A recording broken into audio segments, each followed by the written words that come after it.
Bom, galera, a gente vai chamar esse. E aí, tudo bem com vocês? Essa segunda parte da aula. A gente vai chamar o período que a família real está aqui, né, de período joanino, né? Quais são as mesmas medidas que eles aí implementaram quando chegaram aqui no Brasil, né? E qual é o diferencial que a vinda da família real traz para o Brasil como colônia? E por que isso é tão importante, né? Bom, a primeira medida tomada pelo Dom João VI, assim chegou ao Brasil, foi promover a abertura dos portos brasileiros para nações amigas, o que na prática significava para a Inglaterra, né, que era grande aliado para ser comercial de Portugal. Com essa medida, Portugal colocava fim ao exclusivo colonial e dava permissão aos comerciantes e grandes proprietários brasileiros para comercializar seus produtos diretamente com os ingleses.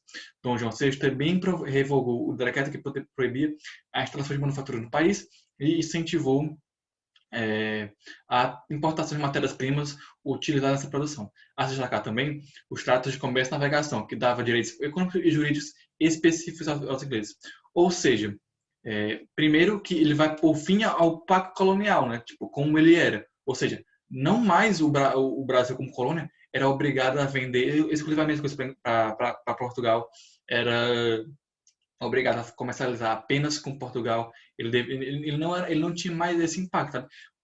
Subitamente, os comerciantes, grandes proprietários brasileiros, eles tinham liberdade para comercializar diretamente com os ingleses. Só que na prática, tipo, como Portugal devia muito para a Inglaterra e tal, e tinha muita relação com a Inglaterra, na prática, tipo, aconteceu um pouco meio disso de cortar o intermediário, né, da colônia passar a comercializar mais com a Inglaterra de forma mais direta, porque na prática vários dos nossos produtos iam para a Inglaterra, né, e tal, de certa forma, produtos como ouro, tipo as preciosas, foram muito importantes para a Inglaterra ter dinheiro para fazer a revolução industrial, né? Outra coisa que se relaciona, né? Mas ainda assim, esse fim do pacto colonial, né? Esse fim dessa obrigatoriedade deu uma liberdade maior para os comerciantes e para os clientes brasileiros, né?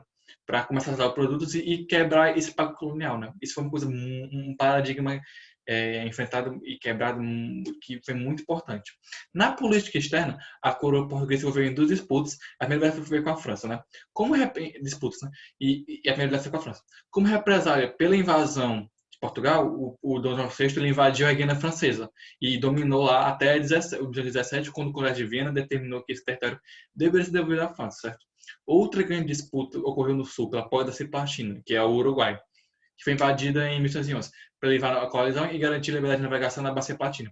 O Dom João ordenou que as tropas lideradas por Carlos Frederico Lecó invadissem o Uruguai, incorporando o Brasil com o nome de Província Ciplatina. E vai ficar assim até o época do Dom Pedro, e aí mesmo a gente fala sobre isso, né?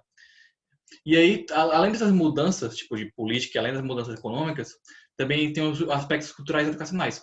A criação de escolas médicas cirúrgicas, a imprensa régia, que permitiu a fundação do primeiro jornal brasileiro, a Gazeta do Rio de Janeiro, Jardim Botânico, Academia Real Militar, Biblioteca Real, a Academia de Ciências, Artes e Ofícios e o Banco do Brasil, né? Tudo isso no Rio de Janeiro, né? Grande parte dos cargos que nas instituições foi assumida pelos representantes da elite brasileira, formada pelos comerciantes e proprietários da terra. Além disso, acho de destacar também a missão artística francesa de 1816, aí já depois da guerra, né, e tal, que era feita para celebrar a aliança do rei de Portugal e França, e foi organizada uma missão de expressivos artistas franceses, chefiada pelo Le Breton, além do Montigny, do Taunay, do Debré. E a preocupação desses com o continente do Rio de Janeiro, veio que suas obras se tornassem importantíssimas para a compreensão da vida social do século XVIII e XIX, né? E havia mais transformações, né? Obviamente. Além dos novos órgãos criados, haviam, por exemplo, vários órgãos administrativos que tinham em Portugal, como os Ministérios do Ultramar, e Estrangeiros, foram para o Rio de Janeiro, né? Porque agora era a nova sede da colônia, no sede do Império, né? Surgindo também a mesa de Consciência e Ordens, o Conselho de Estado e o Tribunal de Relação do Rio de Janeiro. Os órgãos instalados pelo regente que geraram a infraestrutura para o exercício do governo monárquico e a janeiro e garantir o salário da nobreza portuguesa. E a presença dos tais órgãos invertia a relação entre o português e o Brasil a favor desse último, o que incomodou os setores da nobreza de Portugal. Contra o procedimento da nobreza lusitana, tais órgãos conferiu maior centralização administrativa para o Brasil devido à proximidade deles, tornando mais eficiente a gestão sobre a colônia, né?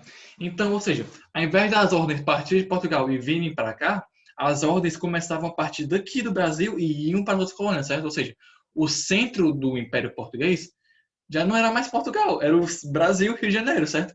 E isso incomodou bastante parte da nobreza em Portugal, porque eles se viam desprestigiados, né? Porque eles pensavam, nossa, a gente é a metrópole, a gente aqui está na Europa, tá? A gente está sendo comandado por essa galera do Brasil, né? Entre aspas, do Brasil, tipo, que relação é essa, né?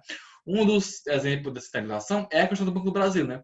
Porque do capital do Brasil, né? Tipo, que era um órgão para imprimir moeda e tal, e é feita a partir do Brasil e para pagar, né, a galera tipo que tava por lá, né?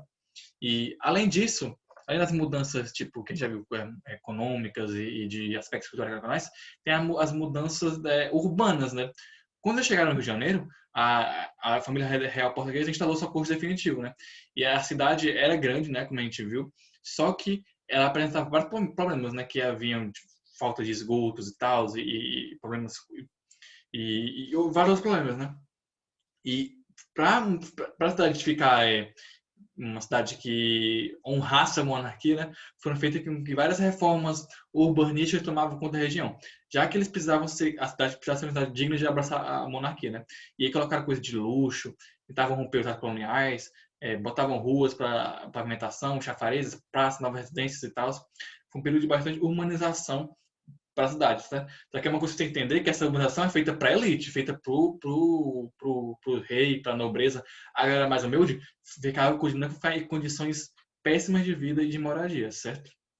E aí, a partir disso, em 1915, o que vai acontecer? Tipo, graças às mudanças do João, pode dizer que as relações coloniais entre Portugal e Brasil estão chegando ao fim.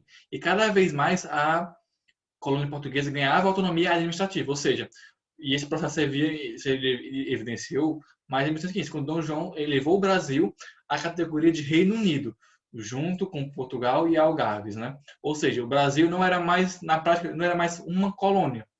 Ele era um Reino Unido, ou seja, ele tinha o mesmo status administrativo que Portugal e Algarves.